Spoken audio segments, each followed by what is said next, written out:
Welcome to our review of PR pitches and mergers and acquisitions in the UK PR scene with our good friend Andrew Bloch. This month we are reviewing May, so it's great to see so much activity out there in the market. As ever, we're going to be talking about the biggest pitch wins and the most significant M&A activity in the UK PR scene, as I say, in May 2025. Andrew, that if you don't know, the lead consultant, PR, social and content and influencer at the new business consultancy firm AAR. And he's also a partner at PCB Partners, where he advises on the buying and selling of marketing services agencies. Before we start, a quick plug for our PR Masterclass, AI in PR. Tickets are flying for this one, really popular as ever. Sold out last year. I suspect it will this year.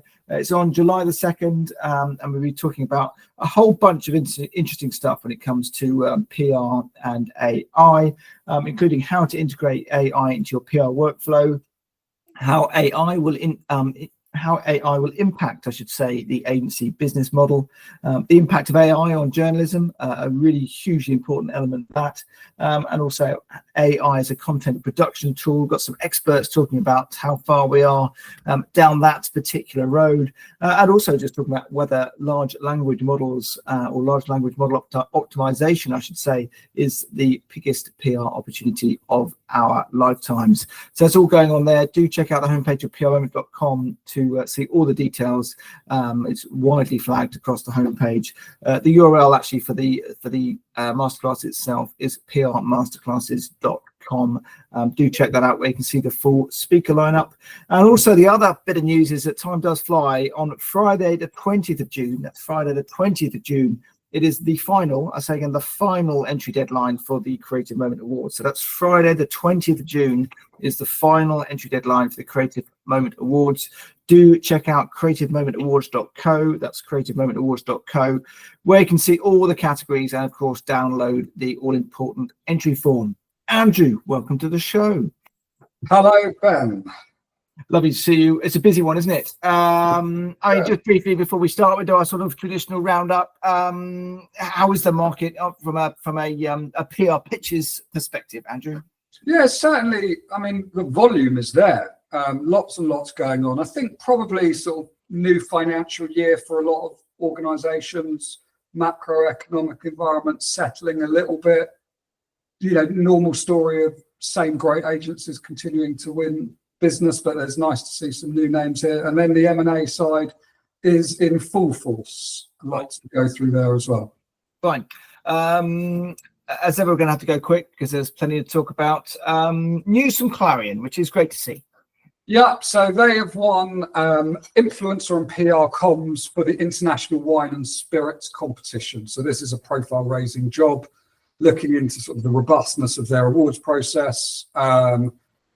Right in their sweet spot, you know, they do loads of wine stuff. So is that right? I didn't know that, but good on Clarion.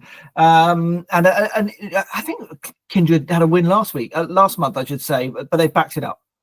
Kindred are on a good roll at the moment, and this one's right in their sweet spot. It's BACP, for those of you not in the know, that is the British Association for Counselling and Psychotherapy, which I think is a fascinating brief, actually. It's a membership organisation, 70,000 odd members, and it's about encouraging more people to get support from BACP registered therapists, of which my partner is one of them. So I think this is a very interesting campaign. Excellent. Well, a very important work. There's too many bluffers out there, Andrew, so we're a bit of regulation in that area. Can't be a bad thing. Absolutely.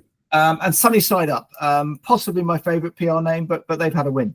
It's a great name. They've had a few wins, which we haven't got time to go into all of them, but the one that caught my eye this month was lastminute.com, which is actually a reappointment after a repitch. And I think I wanted to put this one in. It's a big brand that everyone's heard of, but also sometimes people debate, should you pitch, should you repitch when you're the incumbent? This is if ever there was a story about it's worth going for, if you think you've got a chance, then go for it. And actually, they've not only been reappointed, but they've got an expanded scope, which is now including creative brand campaigns, issues management, so bigger than it was previously. So good times for Sunny Side Up. Yeah, it's always tricky, that, isn't it? I mean, sometimes they give you the nod. No, it really is. It's just a repitch because we have to, but you never quite know, do you? You never quite know. It's one of the hardest things, I think, as an agency founder to make those decisions. And sometimes experience doesn't make any difference because your head tells you you've got no chance, but your heart says, we've got to just keep going. We've got to do it. You've got to roll the dice. Yeah. Talking about rolling the dice, there's the People's Postcode Lottery have got a new agency. Yes. I was actually fortunate enough to run this pitch on behalf of AAR. It was highly contested, and Smarts were the deserved winner in what ended up a pretty hard-fought battle. And they are going to be looking after PR, social, and influencer for the country's most loved lottery brand, which is an incredible business. 5 million players play this subscription lottery. And what I think is even more impressive is they raised last year to date, more than 1.5 billion for charities and good causes. They distributed £280 million in prizes last year. And this is the first time they've had a retained PR agency. And as I said, lovely win for Smart. So I think the bar was very, very high on this. They deservedly won it, and they're doing a very good job at the moment. And it's nice to see a very good PR firm pick up that expanded brief across influence social, which is where a lot of that earned media creative is headed right now. Yeah, I don't know if it's a trend or not, but a couple of years ago I was running a lot of social only pitches, even quite a few influencer only pitches via AAR. And this year seems to be all about combined briefs, and the best PR agencies are very, very capable in terms of social and influencer at the moment. And I think, a lot of clients want the simplicity of working with one agency and knowing that they've got the specialisms to look after multiple areas. Right. And this sounds like a match made in heaven. We got Truffle Burger have won. Yes. Got a new agency. Yes, they Chomp have won Truffle Burger, which might be a new name to listeners of the podcast, but this is the new specialist hospitality agency from Warren Johnson and his W crew, which they only launched a couple of months ago. They've described it as a disruptive new restaurant growth agency that puts digital first comms at the heart of hospitality marketing. So perfect client for them. I mean, I don't know if you've ever had them, very, very good burgers, but cult London burger joint, and they're going to be across the summer. They're doing lots and lots of these, what they're calling summer series of pop-ups on the South Bank and different areas. So yeah, lovely win for a new niche agency from W. Indeed, and it included continuing the food theme. We've got news from the Romans. Yes, they have won Gousto, the meal kit subscription, which is probably the biggest, I think, in the sector. I might be wrong, but 300 million revenue business, which is all about sort of facilitating home cooked meals by sending you out the recipes and the ingredients. It's very, very good, competes with supermarkets, mainstream dinner market, but also this area, for some reason, there's been a lot of pitches in this area recently. I think it was W had a win in this area recently. Shook had a win in this area. So it seems like the battle of the meal kit subscriptions is on. Yes, be interesting to watch that one. And a win for 4. Yeah, they've won BAM UK. I'm actually not entirely sure if it's pronounced BAM or BAM, so apologies, one of those is right. But it's the construction and infrastructure business which delivers comm support for this vision of building a sustainable tomorrow. And there's a whole load of major projects that are going on in energy, transport, defence, around sustainability, around innovation. So it's about building their digital presence, increasing their engagement with stakeholders. It's a big win for Ford. They've got a dedicated, what they call a future industries team who will be handling this piece of business and presumably know what they're doing. And a fantastic sounding win for Mischief there, Andrew. Yes, so they have won on a project basis creative campaigns for Samsung. They've actually got their first project up and underway. It's around the AI jet ultra vacuums. This is separate from work that is undertaken by Samsung's retained agencies, which are Taylor Herring and Ketchum. But I think it's a real opportunity for Mischief. It's a big bit of business. There's lots of it there to be taken, and it will come down to whether they can come up with good creative campaigns, which they've done a really good job around the vacuum work. So they're on a good run at the moment, Mischief. They've had some good recent wins, LNER, Channel 4, Coca-Cola. So I'm sure they'd be delighted to have the opportunity to sort of build out this Samsung bit of business as well. Yeah, it's interesting, and they're sort of quietly just picking some things up, aren't they? It's the swings and sort of flows when it comes to agency wins quite often, isn't it? It's interesting. Momentum is important in that game. Yeah, and I think what they're winning is stuff that gives them the opportunity to really show off what they're capable of as an agency, which is important as well. Right. And Newsom Harvard, who've also picked up a bit recently. Yeah, they have won Western Digital, European or EMEA wide actually strategy, and the UK comms retainer. So they're going to act as the coordination hub for Western Digital's agencies across Europe and Middle East. They're going to execute in the UK.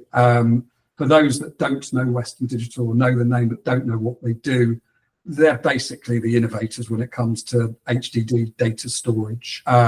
Lots of great agencies across Europe working on this business. Now Harvard are going to be doing the UK side and coordinating those agencies. And it's all about innovation, how customers can maximize storage efficiency, how they can optimize the total cost of ownership. And it's right in Harvard's sweet spot. You know, they've got deep tech expertise, and it's a big win for them. And it follows a strong last year since Rachel Friend has come in, and under her guidance, I think they're up to 30 or so new clients in some really interesting tech segments. Yeah. They're sort of bucking the trend a little bit in this market where the tech space is a bit uncertain, slightly unstable. They seem to be riding the wave very nicely.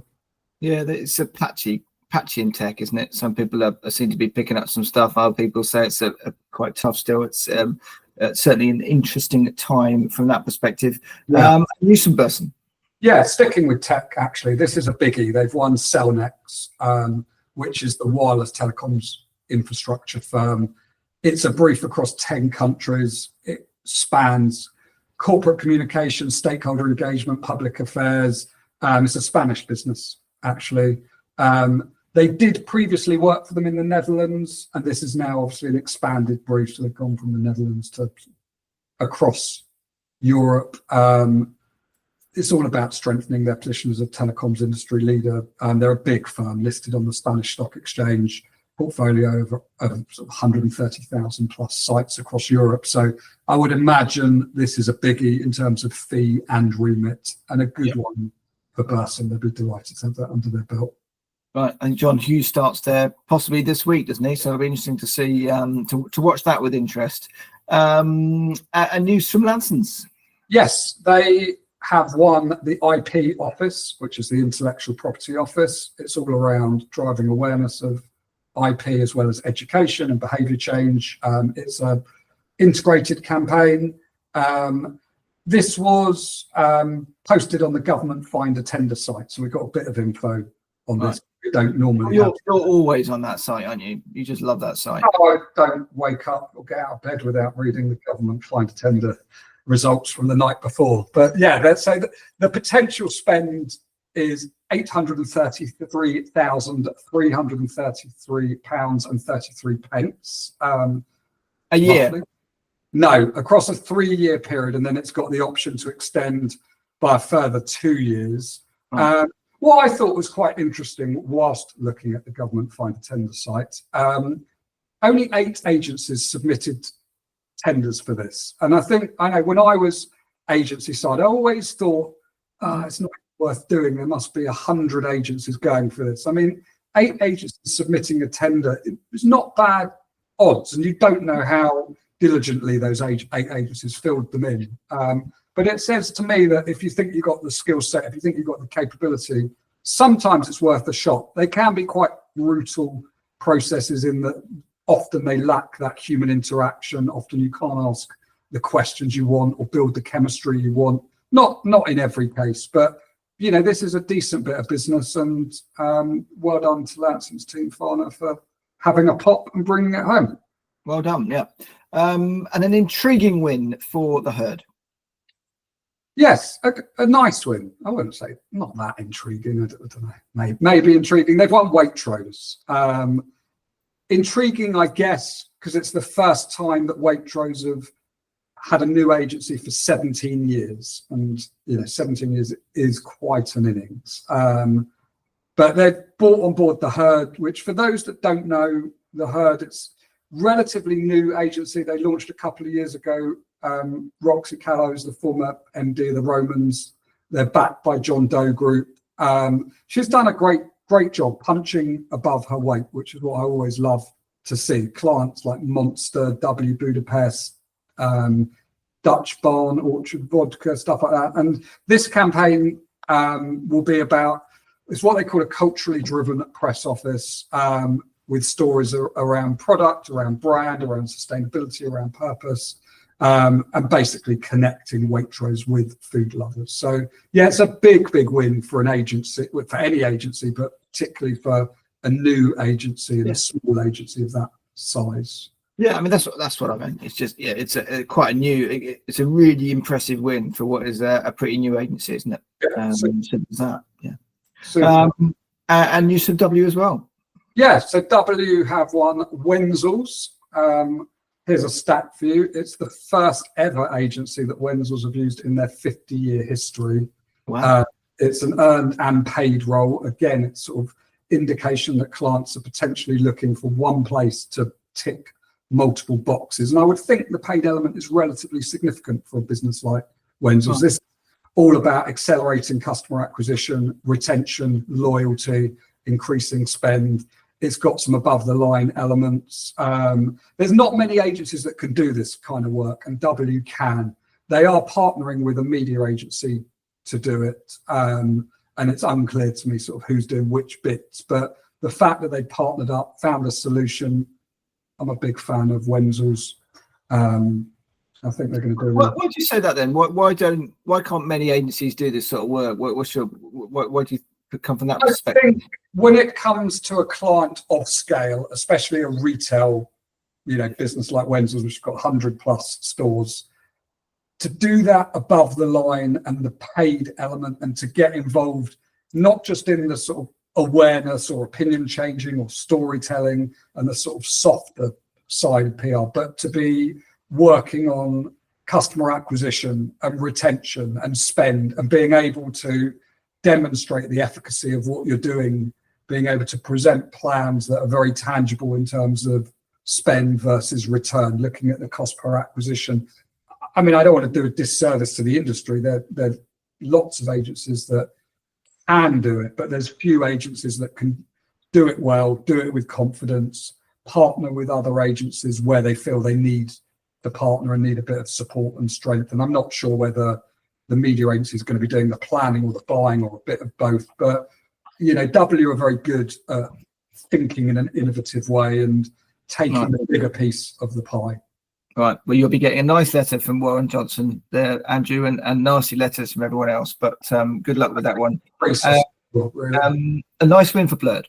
Yeah, lovely win. They've won Sky TV. And by the way, I wasn't saying he's the only person that can do it, but it takes confidence to do it properly. And I would say it's a minority of agencies that can present and pitch and win across multiple areas with confidence. You keep digging, Andrew. News from Blurred.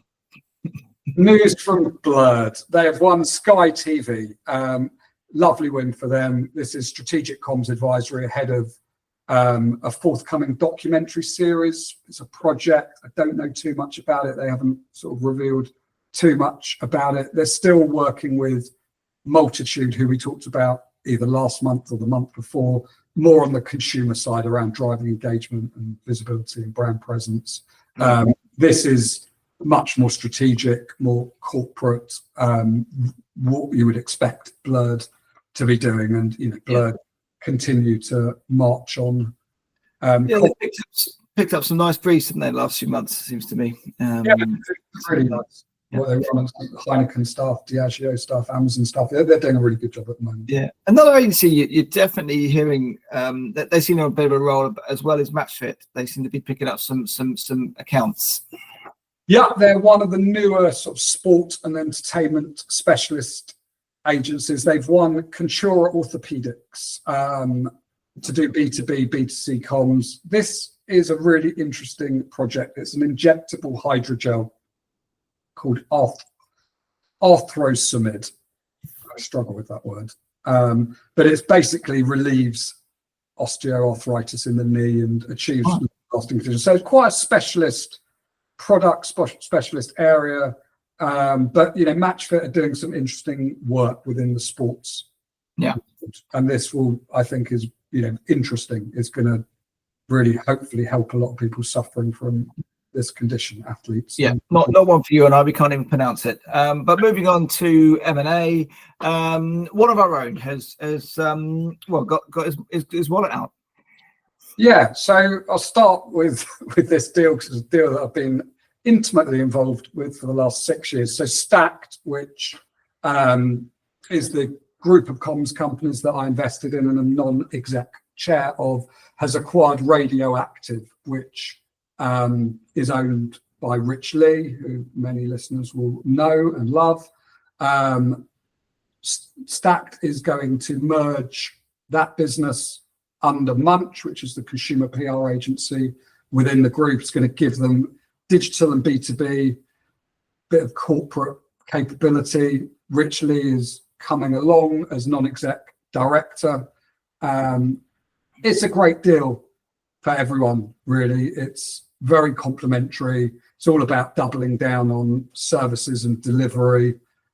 For Rich, it gives him the chance to be part of something bigger, but also be able to look at new opportunities as and when he sort of decides to branch out a bit. And Radioactive is a great agency. It's worked with people like Paddy Power, National Gallery, Fuel Ventures. I think for Stacked, it's great. For Munch, it will increase its digital capabilities. They're a smart agency, and it's going to double revenue, double headcount for an agency that's only a year old. So exciting times ahead. Yeah, no brainer by the sounds of it. I mean, I guess that you double the size of Munch overnight and pick up some clients and some talent on the way. So why wouldn't you? Especially as I guess you and Rich have known each other for quite a while, so it's always easier to do those sorts of deals with people you trust, I imagine. I think it's the only way, really. I mean, I get asked all day long for, do you know any social agencies with 2 or 3 people, or influencer agencies, or PR agencies? And I think you've got to know the people and you've got to be able to show them a pathway to understand why it's the right time for them to be acquired, how it's going to work for them. And if you don't know those personalities, I think they're very, very difficult to do these types of deals. But yeah, Rick, I've known for many years. He's worked for me. I've worked alongside him. I've worked as partners with him. I've always respected him, liked him as a person, admired him professionally. Yeah, I can't see any way this deal would have happened had that relationship not have been in place. Right. He might say something completely different, but that's my opinion anyway. And Mission Group have merged Mongoose and Populate Social and Alive Experiential. Just talk us through what that's all about. Yeah, so they've got a few different businesses within the group. They've sort of smashed them together. Makes sense. They're forming Mongoose Sport and Entertainment. Lovely. It just makes it more efficient, really. The group's now 75 full-time employees. There have been a small number of redundancies, so obviously efficiencies were important, but it just aligns, I think, overlapping areas. And this is what we're seeing with a lot of the groups at the moment. They're just trying to be a bit smarter, a bit more efficient. Mission Group is fantastic. They own Liberty, Speed, Bray Leno. They're growing. They sold April 6 last year, which was their tech and science operation. So this is just, I think, dusting themselves up and getting themselves in better shape, focusing on their strengths, and making sure there's no overlap between the bits of the business that, they've got PR, they've got social, they've got experiential. It's very, very complementary. It makes sense to combine that expertise. Yeah, and there's a bit of that sort of thing going on, isn't there? And use some instinctive in MENA. Yes, so they've sold off the entirety of their MENA operations to Acceler Advisory. For those that aren't familiar, Acceler Advisory are an Italian corporate affairs advisory group, which is backed by private equity Xenon They're going to retain the management team. They're going to operate under the banner of IP Accelera. Instinctive had a sort of 60 people business with offices in Riyadh, Dubai, Abu Dhabi. I think what this move's going to do is allow them to focus on their core business in core regions. So it's, yeah. So tell us the above one, really, isn't it? It's, you know, totally market, but similar reason for it all happening. Yeah, it's focusing on their strengths. And, you know, Jim Donaldson came in as non-exec chair about a year ago. He's brought in a new CEO, Julian Walker. So there's been some leadership changes, and I think, you know, what they're really doing is just strengthening the areas that they want to focus on and getting rid of the bits that aren't performing or a distraction. Last year they put the German business into administration, but you know, the UK side of things is definitely a focus, and you know, this is what this is all about, is looking at their core business in their core regions and not getting distracted by other stuff. Take that revenue they've got from the sale and reinvest it, you'd imagine. Who knows? But more news from publicists who've been acquiring again. Yeah, it's never quiet when publicists are concerned, and they've just bought Captivate, which is one of the big influencer marketing platforms that was out there as an independent. I mean, this just makes sense. It fits in with Publicis strategy. They're going to join forces with Influential and Epsilon to create, you know, what is essentially an influencer operation of unmatched scale and reach. Right. What's quite interesting now is Publicis Connected Media, that the revenue line underneath that is about 60% of the total revenue within the group. If we look at Captivate, it's got a network of 15 million creators. They claim that covers 95% of influencers that have 5,000 or more followers. It's using AI automation. It's got social listening tech. That it's just a way of connecting consumers with influencers. And how's that? Because there's a few of these sorts of deals, haven't they? That the pretty much, yeah, publicists have purchased similar type platforms before. Just talk us through. I mean, that business model. It's how it would work as a creative agency owning that sort of platform. Do we know how that's sort of working out from a sort of market realization yet, or is it a bit early? It's a little bit early, but what publicists are doing is blending agencies with tech platforms. So they've got Influential. Last month or a few months ago, they bought a massive influencer marketing and content agency, BT Media Group in Latin America. And what they're doing is really putting everything together. The Epsilon side of the business is all about data and intelligence. And this is where they're leading the way. You know, the hardest bit for publicists, which I don't have insight into, is how you merge all this together, offer value to clients, get it all to integrate within the group. Publicists, you know, they have a reputation for being extremely solid and strong in this area. And they're certainly taking the lead compared to the other big networks. Yeah. I'm just thinking, we don't know the answer. So, but if you think about it from the influencer's perspective, from the client's perspective, if you're an agency who used to work with Captivate but aren't part of the Publicis group, what happens then? You know, all those questions. We're not quite sure, are we? We're not paid enough to worry about it. No. So. But they'll work it out. I mean, this is a big business. It operates in, you know, over 100 countries, 200 employees. You know, that I don't think it will make any difference. And obviously, publicists have done their due diligence in terms of cross-growth opportunities prior to the acquisition. And M&C Saatchi, news from M&C Saatchi in June 23, I should say. Yeah. So they have bought a business called June 23, which is a Dubai-based business. It's going to become the Middle Eastern arm of M&C Saatchi Sport and Entertainment, strengthening their capabilities in the region. I mean, this is a great deal. It's it's one of the world's most dynamic and fast-growing markets for sport and entertainment. Everyone is looking in the Middle East at the moment. It's very hard to find good agencies. June 23 it's relatively new, it's a few years old, sort of 40-ish people, so not huge, but they've got some great clients: Emirates, Dubai Sevens, Cell GP, Dubai Watch Week. And it's, what actually it's going to do is it's going to give M&C Sport and Entertainment its 6th global office. It's going to broaden its reach, going to deepen its capabilities. The total headcount now for M&C in the region is 160 full-time employees, which is sizable. And it's a really big battleground for clients. Right. And Together Group and OBO? Yeah, so this is the last one we're going to talk about. OBO is an experiential agency. You might know Together for Purple PR, for Seven Dials, City, that's their PR brand. But actually what they are is a luxury lifestyle group, and they are doing really well. They've got such a clear strategy in terms of acquisition. OBO, they create content, events, exhibitions, brand partnerships for the likes of Victoria's Secrets, L'Oreal, Armani, Bulgari.